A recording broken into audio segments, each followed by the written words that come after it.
Go signal na raw ang lahat ng Pilipino sa Gaza para tumawid sa Rafah crossing patungong Egypt. Yun nga lang, hindi lahat gustong sumama. Magbabalita si Rainiel Pawin.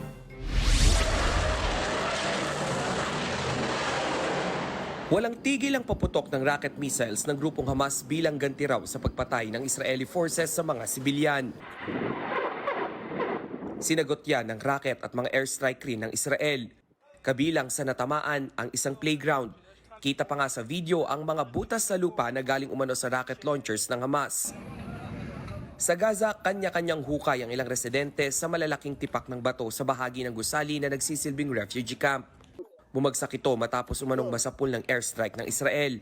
Wala nang buhay ang ilan sa mga biktima ng matagpuan ng kanilang mga mahal sa buhay. Aabot umano sa 47 ang napatay sa refugee camp. Sa kabuuan, aabot na sa 11,000 ang nasawi sa digmaan ng Hamas at Israel.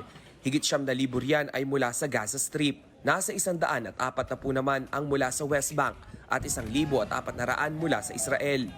Buti na lang ayon sa Department of Foreign Affairs may go signal ng lumusot ang mga Pilipino sa Rafah crossing. Yun nga lang hindi lahat ay gustong umalis. Dalawa na nakakalusot na out of the original 136. Ang problema hindi sabay-sabay makakalusot yan by batches.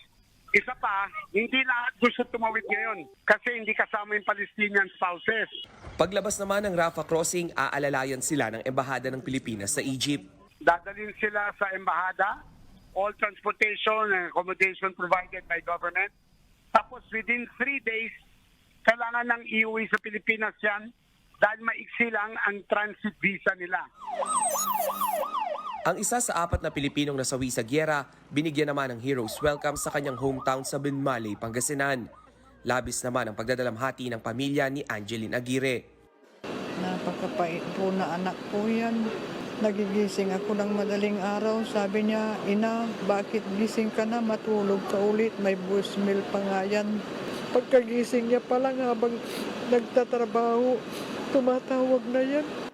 Lubos din ang trauma na sinapit ng ate ni Angeline na kasama niya sa Israel. 20 minutong biyahe ang pagitan ng kanilang tinitirhan na malapit sa Gaza Strip. Kinamusta ko po siya. Tapos sabi niya, yun nga po narinig nga po yung putukan, barilan na parang sa kanila daw po. Kahapon, inilibing na si Angeline. Ngayong araw naman, nakatakdang maiuwi sa bansa ang abo ni Grace Cabrera na biktima rin ng giyera sa Israel. Iuuwi naman ito sa kanilang tahanan sa Apalit, Pampanga. Para sa 1PH, Rainiel Pawid, News 5. Sariwang balita ba ang hanap mo? Simple lang. I-click mo na ang subscribe button at ang notification bell para lagi kang updated sa mga balitang dapat mong malaman.